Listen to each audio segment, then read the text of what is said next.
right. Hey, everybody. I wanted to come on for just a moment today, and I wanted to give a sort of a response to a question that one of my fellow YouTubers asked. And I want to just give some clarity to something that he questioned in reference to some things that women have said. And I want to talk about, he talked about, or he asked about, what does a woman mean when she says don't settle? She's not going to settle. And I kind of wrote down some notes. So today I'm going to kind of use my notebook as a guide just so y'all will know what I'm doing here. So he says, what does this mean? He asked, what does this mean? And then he said, basically men have greater advancements than women have greater advancements than men had before. So basically he was kind of explaining that many years ago women really didn't have a lot of rights. We didn't have the opportunity to really support ourselves and things of that sort. And pretty much he was saying that um, now women have really kind of surpassed men when it comes to that. We've either caught up with them or moved past that. And he was like, with degrees, money, houses, they're able to accomplish those things without a man. And then he talked about women outnumber men, so men kind of have more options, which is what we're seeing right now. Remember, my channel is for women who have a Christian base, and most of us, I would say 40 years old and 40 years old and older, who are interested in dating and possibly getting married. And I would just say, for me, the key point is the end goal is marriage. So if it's more just for someone that's looking for relational information, I think that's good. But I think that my components would be more strongly connected to someone who is interested in marriage in the Christian community. And so I really just kind of want to talk about some of the things that he said. I jotted down these notes to kind of give me a guideline to work with and to give me some pointers that I knew I wanted to hit. And one of them was when he asked, what does that mean? So don't settle. I can't speak for all women, but I can speak for myself. And I can speak for the experience that I had when it came down to marriage and relationships. And I apologize if I sound a little nasal because my the sinuses are just really all over the place with this pollen out here. And so basically, when you think about it, you are talking about what a woman really wants, what she won't settle for. So when I say don't settle, I think that we all have a standard. We all have what we consider ourselves to be as our standard. So for me, I think that when I think about myself, I'm pretty average. Like, I'm a pretty average girl when it comes to my expectations, things that I like, things that I don't like. But then in a few areas of my life, I think I am a little bougie. And I tell my friends, like, I don't think I'm bougie, but I think that I'm bougie in some areas. And it just depends on what that area is when it comes down to marriage and relationship. And when it comes down to settling, I believe that because of my upbringing, and maybe I'll do a video to share with you guys about my parents and how they met. And just my thought process is not based upon how much a person makes. My thought process is based upon how a person treats someone. And so I have seen people, we seeing it right now, nationwide, the people that got plenty of money, but treat people like crap. And so at the end of it, it just depends on how you view that, what your thought process is on that. So when we talk about don't settle, I think that it is relative to each person. I think that could be a very broad conversation. It would also depend on people's backgrounds and what they experienced, what they probably went through in the marriage or relationship, and then what they lost. I'm sorry, y'all. And so when you think about what a person may have given up in order to be in the previous relationship, I have to think about what things that I gave up. So if I talk about myself, and ladies, if you want to chime in, throw some comments in the comments and give me some likes and let me know if I'm on point. But because of the fact that there is a shortage of men, I think that when if you go back and look at my previous video, when you're dating from a broken space, sometimes you will lower your standard of what you normally would not have accepted. And when I say that, I don't have a problem with anybody that works in whatever area, because I've seen people that I've talked to that I felt were more financially stable, but they didn't have good character. And I've seen guys who were less financially stable, or they might have had less income, and they had excellent character. And so the difference is it cannot be based upon money. Now, I do know that there is a movement, and there are young women that are seeing on social media, like there is, to me, a vision of what life looks like to people, but there is not a realistic expectation of what you're going to get when you get into this dating world. What people are showing on social media and how they see things is totally different from the way that people are actually living. And when you have those people that are influencers and people of leadership in communities, they may say that it's one way, but really it's not that way. So when I talk to and I mentor to young women, I am explaining to them that there are certain things that you really do have to kind of give up in your process of becoming a wife. You can't still live a single life and expect to be a married woman. You can't still have a single mindset and expect to have a husband that's going to be happy and pleasing to you. It has to be a good balance. So one of the things that I wrote down is he asked the question, what is it that you are not going to accept? He said, is it about money or is it about character? And for me, it was about character. If you go back and you look at my story, then you'll find out that money wasn't an issue. So if I was just there for the money, I'd still be in that relationship right now. But when it came down to it, the character and the loyalty and the instability, the inability to know whether or not your word was your bond, and those things are important to me. So will I settle on that? No. I had a situation most recently where I met someone, we were talking, we chatted on the phone, because I'm single. I'm not connected to anybody. I could easily lock down into a relationship right now, but that's not what I'm doing. So I talked on the phone with him, good conversation, things of that sort. I kept listening to some of the things that he was saying, and the more that I listened to him, I could tell, no, this dude is lying. He's not telling the truth about certain things. He might be telling me some truths, but there's some other things that he's not being truthful about. And guess what? Because of the fact that I've been down that road before, we had a conversation, and one of the conversations, he was speaking of a former friend, and actually a former lover, or whatever you want to call it, relationship, and he called her out of her name. And I said to him, did you actually say that to her? Like, did you actually said that? And he said, yeah. And so I said, I need to make sure that we're clear as we're getting to know each other, that you would never be able to call me that, and that would be okay.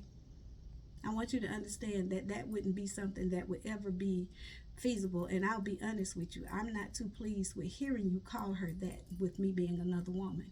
So, we exchanged some words, and he basically said to me that day, I'm just talking to you, and I'm just telling you about what's going on, this, that, and the other, blah, blah, blah. And if you don't really like it, I could just hang up this phone and I could delete your number and never call it again. And I said, that works for me. Click. And I'm good. So at the end of the day, you can't say that to me, and you barely even know me. Like, we don't even know each other like that. Yes, I might be very common with people. I might be very casual, but you definitely don't know me well enough for you to have felt that comfortable with sharing that with me and thinking that it was okay to say that about another woman. I'm sorry.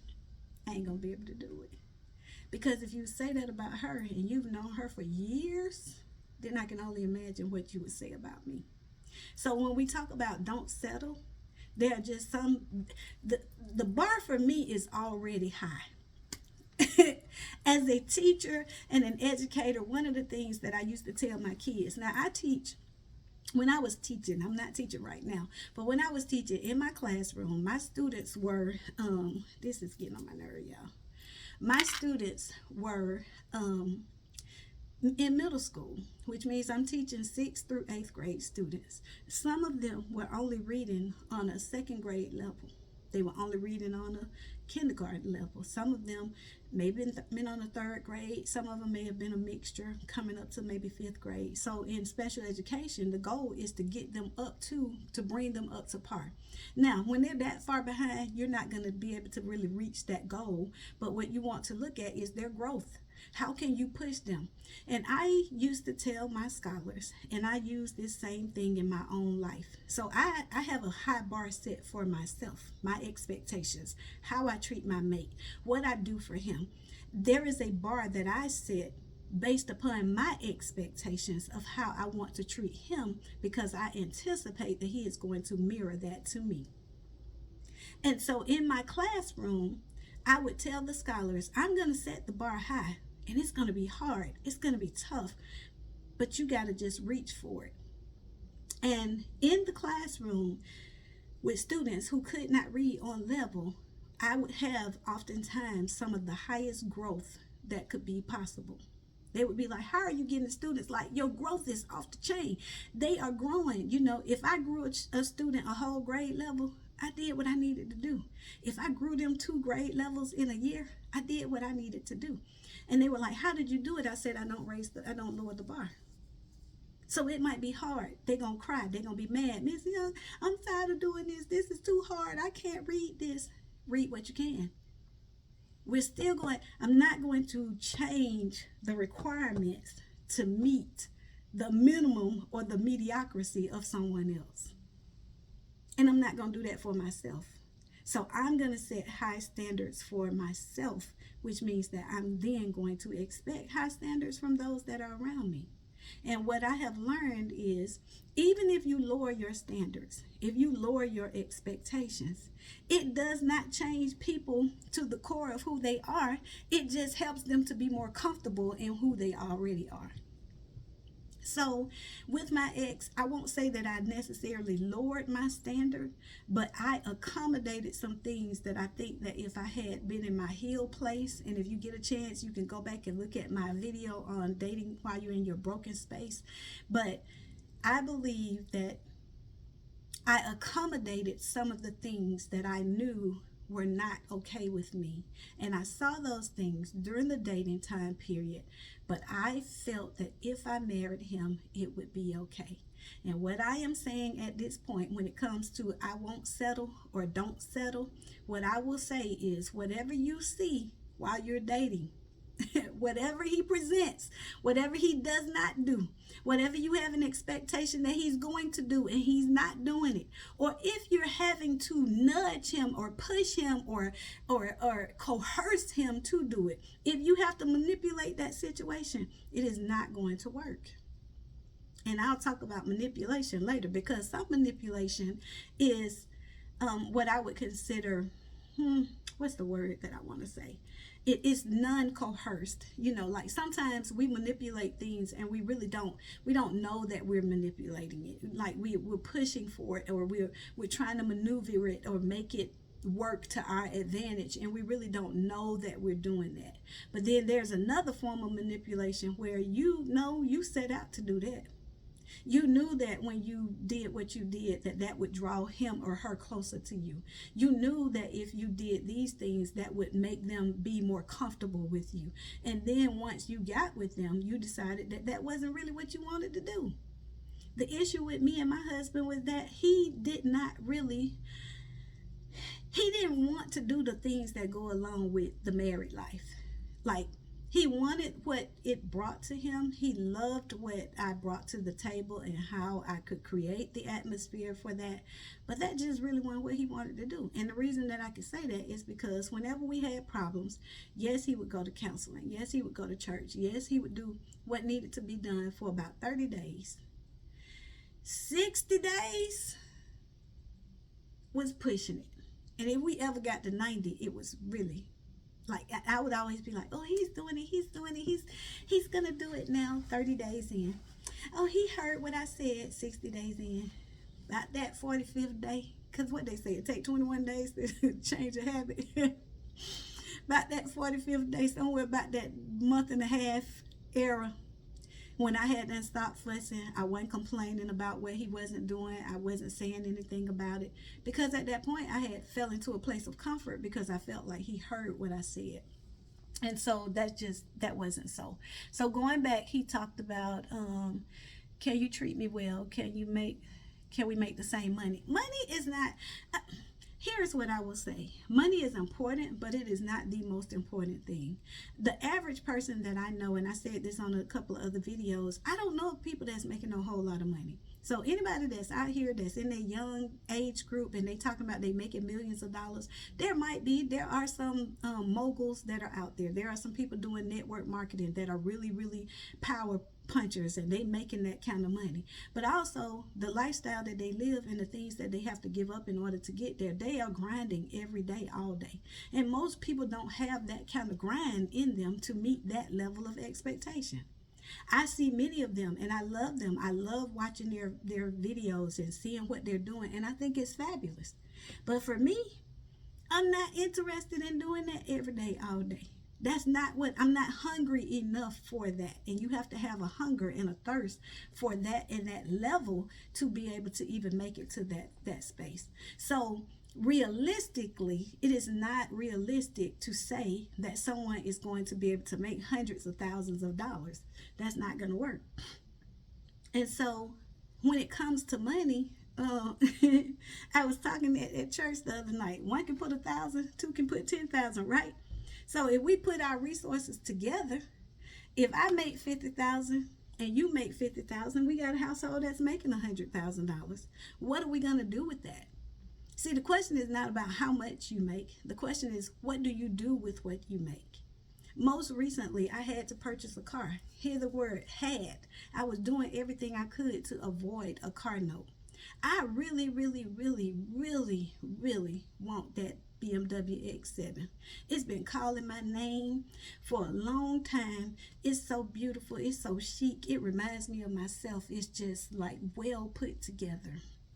I've been wanting that car, but I've been driving Hondas for years.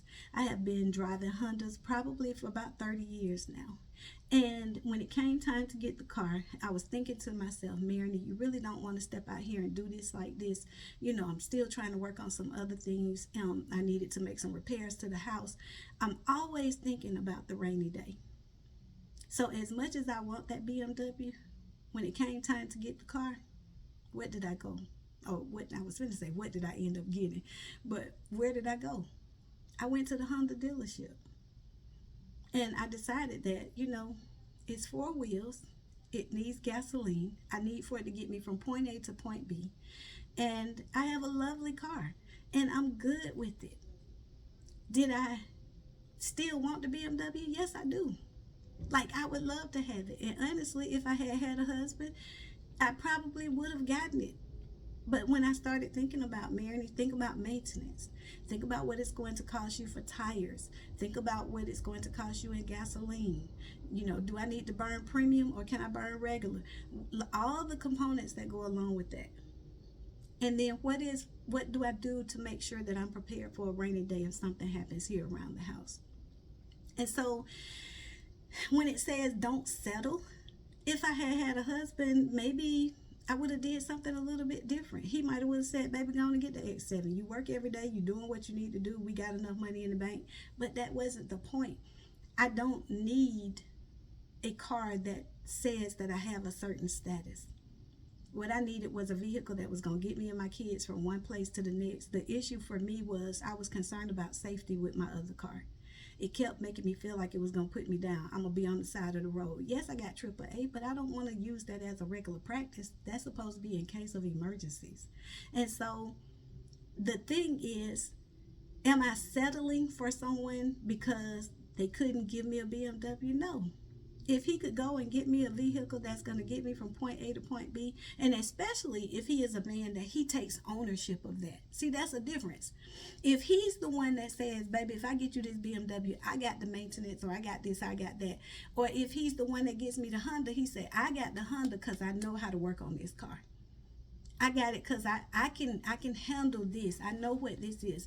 And then women, you have to be okay with letting him. And when I say letting him, allowing him to be that man that does that. So the other part says, my worth is priceless. Okay, I made a note and I said, my worth is priceless. It's invaluable and can only be measured by my value in Christ. And I'm saying that when we say, I won't settle. If you are doing what you're supposed to be doing according to how God looks at the word, husband, love your wives as Christ loved the church. If he is loving me as Christ loved the church, then what I could give to him and what I bring to the table is going to be invaluable. He won't ever be able to outgive me. He won't be able to do it. My ex, he called last year. We've been divorced. At the time we had been divorced 2 years. He called and he said, listen, I know I told you this before, but I'm telling you right now, I just really want to apologize to you, and I just feel like I need to come back home. And I said, brother, that ain't finna never happen. And I'm trying to make light of it, but I'm saying my eyes have been opened now, which means that would never happen for him. So when I say don't settle, if you see the red flags and you see things that are happening, don't avoid that. Don't pretend that it's not there. Don't talk yourself out of it. And for the fellas, and for the young man that asked the question, it just basically means that we all have standards. And that standard may look different for each and every person that sets that standard, but we all have standards and we all have expectations. When you say don't settle, just don't give of yourself to someone that's not willing to give that same thing to you. So what I'm asking for in a husband, I'm willing to give him everything that I'm asking for. I'm willing to make sure that I'm just as vulnerable as I'm asking him to be with me. And when that comes down to it, I guess he and I would end up discussing what the specifics look like for that. But for the most part, that's pretty much what it means for me. All right, you guys jump in there. I need for you to like, I need for you to share, and I need for you to subscribe. Tell a friend about a friend, and let me know what you think. And we'll keep talking about it in the chat. Bye.